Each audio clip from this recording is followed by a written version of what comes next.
Welcome to 7th Standard Science, Term 2, Unit number 3, Changes Around Us. Part 3, Chemical Changes. Changes that occur with the formation of new substance with a different chemical composition or transformation of a substance into another substance with the evolution or absorption of heat or light energy are termed as chemical changes.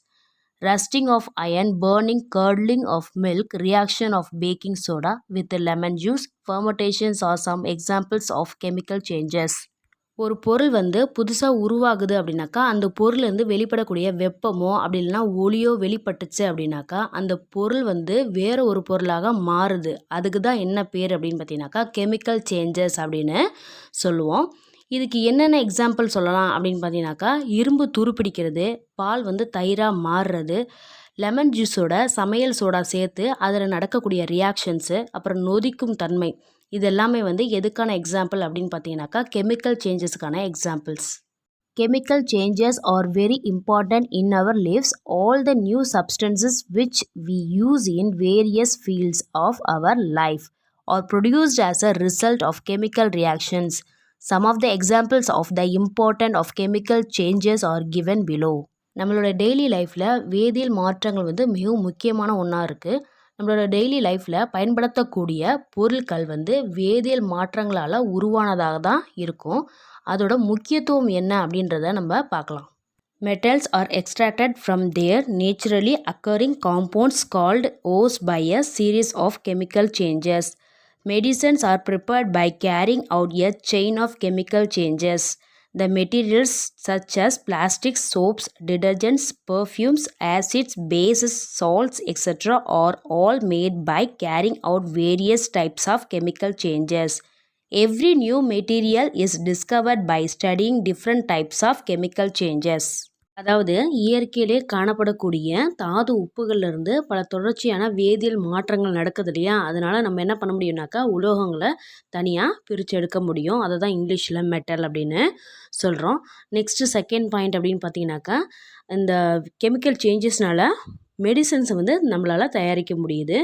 Third point அப்படின்னு பார்த்தீங்கன்னாக்கா இந்த chemical சேஞ்சஸ்னால plastic bag, soap, அப்புறம் detergent, அப்புறம் வாசனை திரவியங்கள் சொல்லுவோம், அமிலம், காரம், உப்பு, அதாவது இங்கிலீஷில் ஆசிட், பேஸ், சால்ட் அப்படின்னு சொல்லுவோம். இதெல்லாமே தயாரிக்கிறதுக்கு இந்த கெமிக்கல் சேஞ்சஸ் பயன்படுது. அதுக்கப்புறம் பார்த்திங்க அப்படின்னாக்கா சில வேதியியல் மாற்றங்களால் ஆராய்ச்சி செய்வதன் மூலமாக நமக்கு ஒரு புதிய புதிய பொருட்கள்லாம் நம்மளால் என்ன பண்ண முடியும் அப்படின்னாக்கா கண்டுபிடிக்க முடியும். அந்த புதிய பொருட்கள் உருவாகிறதுனால என்னென்ன நிகழ்வுகள் நடக்குது அப்படின்றத நம்ம பார்க்கலாம். In addition to new products, the following may also accompany a chemical change. Heat, light, or any other radiation may be given off or absorbed. Sound may be produced. A change in smell may take place. A new smell may be given off. A color change may take place.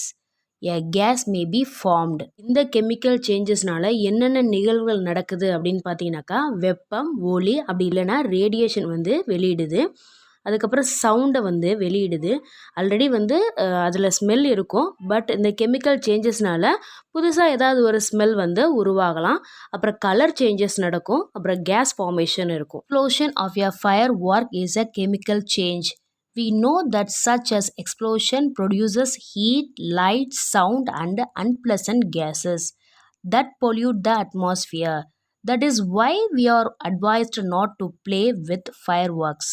இப்போது பட்டாசு வெடிக்கிறது இல்லையா, பட்டாசு வெடிக்கிறது என்ன காரணம் அப்படின்னு பார்த்தீங்கன்னாக்கா அதுலேயும் சில கெமிக்கல் சேஞ்சஸ் நடக்குது. இப்போ ஒரு பட்டாசு வெடிக்கும் போது அதுலேருந்து என்ன வெளிவருது அப்படின்னு பார்த்தீங்கன்னாக்கா ஒன்று ஹீட்டு, இன்னொன்று லைட்டு, இன்னொன்று சவுண்டு, அப்புறம் அதுலேருந்து வெளிப்படக்கூடிய கேஸு. இது எல்லாமே நமக்கு சுற்றுச்சூழலை மாசுபடுத்துறதுனால ஆல்ரெடி நமக்கு சொல்லியிருப்பாங்க.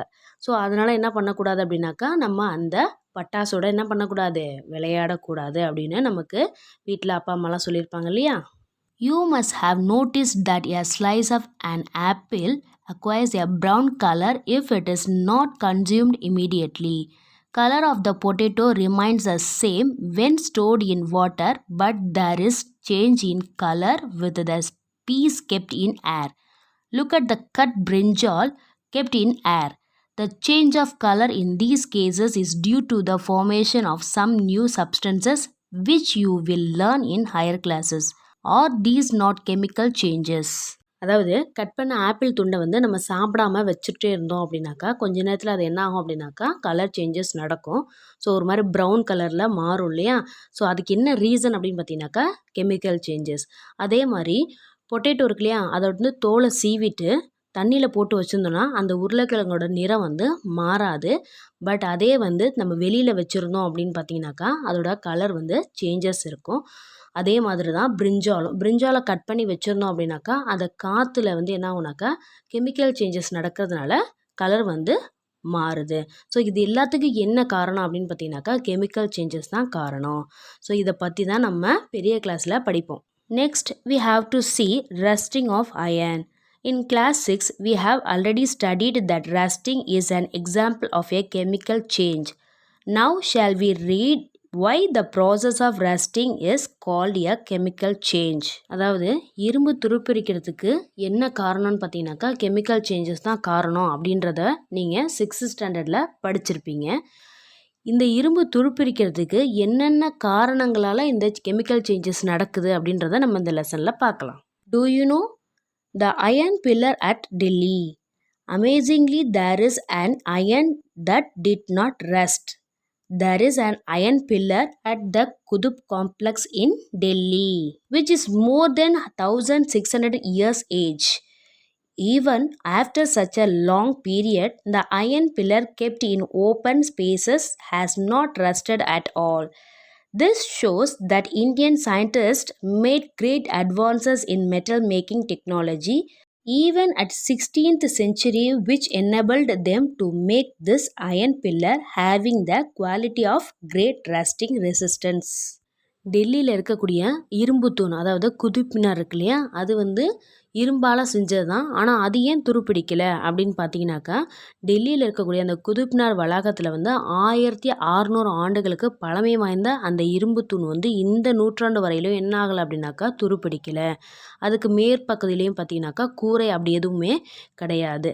ஸோ அது இல்லாமல் அந்த இரும்பு தூண் வந்து இன்ன வரைக்கும் துருப்பிடிக்கலை. என்ன காரணம் அப்படின்னு கேட்டிங்கனாக்கா 16th செஞ்சுரி அதாவது 16வது நூற்றாண்டுலேயே வந்து என்ன பண்ணியிருக்காங்க அப்படின்னாக்கா இரும்பு துண்டுகளை அதாவது துருப்பிடிக்கக்கூடிய இரும்பு துண்டுகளை விட்டுட்டு துருப்பிடிக்காத இரும்பு துண்டுகளை வந்து அவங்க என்ன பண்ணியிருக்காங்கனாக்கா ஆராய்ச்சி பண்ணி அதுலேருந்து என்ன பண்ணியிருக்காங்கனாக்கா அந்த இரும்பு தூணை கட்டியிருக்காங்க.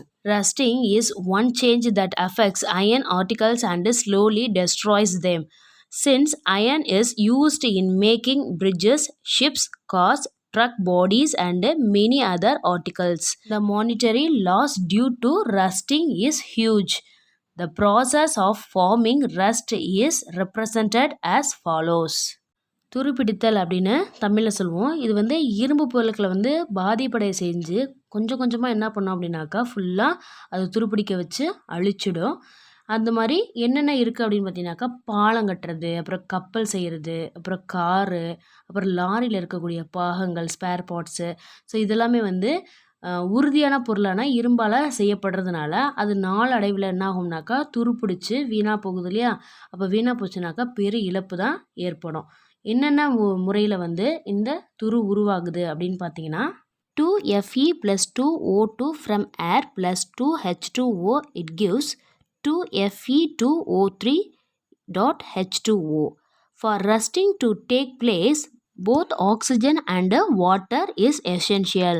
In fact, if the content of moisture in air is high, the air is said to be more humid and evenly rusting is faster. அதாவது இரும்பு துருப்பிடிக்க ஆக்சிஜன், அப்புறம் வந்து நீர், அப்புறம் காற்றில் இருக்கக்கூடிய ஈரப்பதம், இது 3 இருந்தாலே வந்து ஒரு இரும்பு வந்து ஈஸியாக துருப்பிடிக்க ஆரம்பிச்சிடும். காற்றில் இருக்கக்கூடிய ஈரப்பதம் வந்து அதிகமாக இருந்துச்சு அப்படின்னாக்கா இரும்பு வந்து ரொம்ப வேகமாக துருப்பிடிக்கும். How can we prevent rusting? Iron articles can be prevented from making contact with oxygen, water vapor. A simple way is to apply a coat of paint or grease. These coats should be applied regularly to prevent rusting. இரும்பு வந்து எப்படி துருப்பிடிக்காமல் தடுக்கலாம் அப்படின்னு பார்த்தீங்கன்னாக்கா ஒரு இரும்பு துருப்பிடிக்கிறதுக்கு முக்கியமான காரணம் என்ன அப்படின்னு பார்த்தீங்கன்னாக்கா ஆக்சிஜன், நீராவி இது 3 தான் முக்கிய காரணமாக இருக்குது. இந்த 3மே அந்த இரும்பு மேலே படாமல் இருக்கணும் அப்படின்னாக்கா அது மேலே என்ன பண்ணணும் அப்படின்னாக்கா பெயிண்ட்டு அப்படி இல்லைனா க்ரீஸை தடவிட்டோம் அப்படின்னாக்கா அந்த இரும்பு வந்து துருப்பிடிக்காமல் பாதுகாப்பாக இருக்கும். Do you know? Another way of preventing rusting is to deposit a layer of a metal like chromium or zinc on iron. This is called galvanization and you will learn about this detail in higher classes. இரும்பு துருப்பிடிக்காம இருக்கிறதுக்கு என்ன பண்ணணும் அப்படின்னு பார்த்தீங்கன்னாக்கா அது மேலே வந்து chromium அப்படி இல்லைன்னா ஜிங்கை வந்து அப்ளை பண்ணி விட்டுட்டோம்னாக்கா என்ன ஆகும் அப்படின்னாக்கா இரும்பு துருப்பிடிக்காம பாதுகாப்பாக இருக்கும். Burning. We have already studied that burning of paper is a fast change. Burning a piece of paper gives entirely new substances such as carbon dioxide, water, water vapor, smoke and ash. Heat and light are also given out during the burning of paper. We cannot combine the products of burning of paper to form the original paper again. So it is a permanent change. Now shall we perform an activity of burning a piece of magnesium ribbon and find what type of change is it? Burning அப்படின்னா தமிழில் எரிதல் அப்படின்னு சொல்லுவோம். இப்போ ஒரு பேப்பரை வந்து நம்ம எரிக்கிறோம் அப்படின்னாக்கா அது ரொம்ப வேகமாக அந்த சேஞ்சஸ் நடக்குது இல்லையா? ஸோ அதனால என்ன ஆகும் அப்படின்னாக்கா அது எரியும் போது அதில் இருக்கக்கூடிய கார்பன் டை ஆக்சைடு, நீராவி, அதுலேருந்து புகை, அப்புறம் சாம்பல் இது போன்ற நிகழ்வுகள்லாம் அதில் நடைபெறுது. ஸோ இந்த எல்லாத்தையும் ஒன்றா சேர்த்தோம்னா மறுபடியும் அந்த பேப்பர் வருமா அப்படின்னா கண்டிப்பாக வராது. ஸோ இதுக்கு என்ன பேர் அப்படின்னாக்கா நிலையான மாற்றம் அப்படின்னு சொல்லுவோம். இதே மாதிரி மெக்னீஷியம் ரிப்பன்லையும் என்ன வகையான சேஞ்சஸ் நடக்குது அப்படின்றதையும் நம்ம இந்த லெசனில் பார்க்கலாம். What do you observe? You can see that the magnesium ribbon starts burning with a dazzling white light. Hold the burning magnesium ribbon over a watch glass so that the powdery ash being formed by the burning of magnesium collects in the watch glass. Magnesium ribbon வந்து எரியும் போது அதில் வந்து சாம்பல் வந்து வரும் இல்லையா? வெள்ளை கலரில் சாம்பல் வரும். ஸோ அதை என்ன பண்ணலாம் அப்படின்னாக்கா ஒரு கிளாஸ் பிளேட்டில் வந்து கலெக்ட் பண்ணிக்கலாம். When magnesium ribbon burns in air, then the magnesium metal combines with the oxygen of air to form a new substance called magnesium oxide. Magnesium plus oxygen, it gives magnesium oxide. 2 Mg plus O2, it gives 2 MgO. Magnesium oxide compound appears as a white powdery ash. The burning of magnesium ribbon is a chemical change because a new substance, magnesium oxide, is formed during this change. காற்றில் magnesium எரியும் போது ஆக்சிஜனும் இணைஞ்சிச்சு அப்படின்னாக்கா அது என்னவா மாறும் அப்படின்னாக்கா magnesium ஆக்சைடாக மாறி நமக்கு ஒரு புதிய பொருள் கிடைக்குது. இப்போது இந்த மெக்னீஷியம் ஆக்சைடு அப்படின்ற காம்பவுண்ட்ஸ் வந்து பார்க்க எப்படி இருக்கும் அப்படின்னாக்கா வெள்ளை கலரில் சாம்பல் போல் இருக்கும். மெக்னீஷியம் ரிப்பன் வந்து ஆக்சிஜனோட இணைஞ்சு மெக்னீஷியம் ஆக்சைடாக மாறுது இல்லையா? அப்போ இந்த மாற்றத்துக்கு என்ன காரணம் அப்படின்னாக்கா கெமிக்கல் சேஞ்சஸ் தான் காரணம். Curdling of milk. We know that curdling of milk is an example of irreversible change since we cannot get back the milk after curdling occurs. It is also called as a chemical change. Shall we clarify the process of curdling? Curdling is a process in which liquid gradually turns into solid, forming clumps along the way. Take hot milk in a pan and add few drops of curd in few minutes. Milk curdles forming lumpy solid masses. We can even add lemon extract to the hot milk to effect curdling immediately. But the taste and the texture of the curd will not be the same as that of the curdling occurring in a few hours. You can try to taste the curd formed by immediate curdling and gradual curdling. பால் வந்து தயிராக மாறிடுச்சுன்னா அது என்ன process அப்படின்னு பார்த்தீங்கன்னாக்கா irreversible process அப்படின்னு சொல்கிறோம். ஏன் அப்படின்னாக்கா அந்த தயிர் மறுபடியும் என்னவா மாறாது அப்படின்னாக்கா பாலாக மாற்ற முடியாது. இதுக்கு என்ன காரணம் அப்படின்னு பார்த்தீங்கன்னாக்கா கெமிக்கல் சேஞ்சஸ் தான் காரணம். பால் வந்து லிக்விட் சப்ஸ்டன்ஸ். இந்த லிக்விட் சப்ஸ்டன்ஸ் எப்படி சாலிட் மாசஸாக மாறுது அப்படின்னு பார்த்தோன்னாக்கா அதாவது ஒரு பாத்திரத்தில் சூடான பாலை எடுத்துக்கிட்டு அதில் கொஞ்சோண்டு தயிரை ஆட் பண்ணோம் அப்படின்னாக்கா கொஞ்சம் நேரம் பார்த்தீங்க அப்படின்னாக்கா அந்த சூடான பாலில் வந்துட்டு அந்த குட்டி குட்டியாக அப்படியே திரிஞ்சு இருக்கும். ஆனால் இன்னும் மேலும் அது வந்து தயிராக மாறணும் அப்படின்னு பார்த்தீங்கன்னாக்கா அதில் கொஞ்சோண்டு லெமன் ஜூஸை வந்து ஆட் பண்ணோம் அப்படின்னாக்கா அந்த பால் ஃபுல்லாகவே என்னவா மாறிட்டனாக்கா தயிராக மாறிடும். ஆனால் டேஸ்ட்டு வந்து இயல்பாக இருக்கக்கூடிய தயிர் மாதிரியே அதோட டேஸ்ட்டும் இருக்காது, அதோட தன்மையும் இருக்காது. தயிருக்காக உர ஊற்றி வச்சுருப்போம் இல்லையா, அந்த தயிரோட டேஸ்ட்டும் நம்ம இந்த மாதிரி ரெடி பண்ணின தயிரோட டேஸ்ட்டும் வந்து டிஃப்ரெண்ட்டாக இருக்கும். Fermentation. In class 6, we saw an example that preparation of batter to produce idli is an example for irreversible change. Fermentation is a process in which microorganisms such as yeast and certain bacteria break down sugar solution into alcohol and carbon dioxide. It is an irreversible process as the alcohol formed cannot be turned back into sugar. Thus, fermentation is a chemical change. தமிழில் நொதித்தல் அப்படின்னு சொல்லுவோம். இப்போ இட்லி மாவு தயாரிக்கிறோம் இல்லையா, அந்த இட்லி மாவு எதுலேருந்து தயாரிக்கிறோம் அப்படின்னாக்கா அரிசியிலேருந்து தான் நம்ம ப்ரிப்பேர் பண்ணுறோம். ஸோ அதனால் இது என்னன்னு சொல்கிறோன்னாக்கா இர்ரிவர்சிபிள் ப்ராசஸ் அப்படின்னு சொல்கிறோம். ஏன் அப்படின்னா மறுபடியும் அதை என்னவா மாற்ற முடியாது, அரிசியாக மாற்ற முடியாது. ஆல்ரெடி நீங்கள் வந்து 6th ஸ்டாண்டர்டில் படிச்சிருப்பீங்க. ஈஸ்ட்டு ஒரு சில பாக்டீரியாக்களால் சுகர் சொல்யூஷன் வந்து ஆல்கஹாலாகவும் கார்பன் டை ஆக்சைடாகவும் மாறுற ப்ராசஸ்க்கு தான் என்ன பேர் அப்படின்னாக்கா ஃபெர்மெண்டேஷன் ப்ராசஸ் அப்படின்னு சொல்லுவோம். இந்த ப்ராசஸில் ஆல்கஹாலை மறுபடியும் என்னவா மாற்ற முடியாது அப்படின்னாக்கா சுகர் சொல்யூஷனாக மாற்ற முடியாது. இந்த ஃபெர்மெண்டேஷன் ப்ராசஸ் நடக்கிறதுக்கு என்ன காரணம் அப்படின்னு பார்த்தீங்கன்னாக்கா கெமிக்கல் சேஞ்சஸ் தான் காரணம். Do you know Louis Pasteur 1822 to 1895, a French chemist and a microbiologist, was the first person to describe the process of fermentation. He described that fermentation occurs in the absence of air and in the presence of microorganisms such as yeast.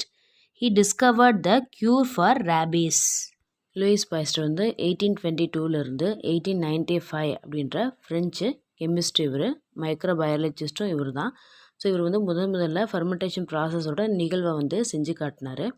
காற்று இல்லாத சூழ்நிலையில் வந்து east வந்து micro ஆர்கானிசத்தோட முன்னிலையில் வந்து fermentation process நடக்குது அப்படின்றதையும் இவர் தான் சொன்னார். இவர் தான் ரேபிஸ் நோய்க்கு, அதாவது வெறிநாய் கடிக்கு மருந்து கண்டுபிடிச்சவர். Next, we have to see chemical reaction of baking soda with lemon. Baking soda is sodium hydrogen carbonate and lemon juice contains citric acid. So, when these two substances are mixed together, then a chemical change takes place between sodium hydrogen carbonate and citric acid to form three new substances: sodium citrate, carbon dioxide and water. The chemical change can be written in the form of a word equation as follows. Sodium hydrogen carbonate plus citric acid, it gives sodium citrate plus carbon dioxide plus water. தமிழில் சமையல் soda அப்படின்னு சொல்லுவோம். இந்த சமையல் soda அப்படின்றது வந்து sodium பைகார்பனேட்டும் இந்த lemon ஜூஸில் இருக்கக்கூடிய சிட்ரிக் ஆசிடும் இந்த ரெண்டும் சேர்ந்து ரியாக்ட் பண்ணும்போது என்னவா மாறுது அப்படின்னாக்கா சோடியம் சிட்ரேட் அப்படின்ற உப்பு நீரும் கார்பன் டை ஆக்சைடு வந்து வெளியேறுது. இந்த வேதி வினையை நம்ம எப்படி வார்த்தைகளால் சொல்லலாம் அப்படின்னு பார்த்தீங்கன்னாக்கா sodium bicarbonate plus citric acid, it gives sodium citrate plus carbon di oxide plus water. Okay students, in this class we have learned chemical changes, rusting of iron, burning, curdling of milk, fermentation. We will meet in next class. Thank you students.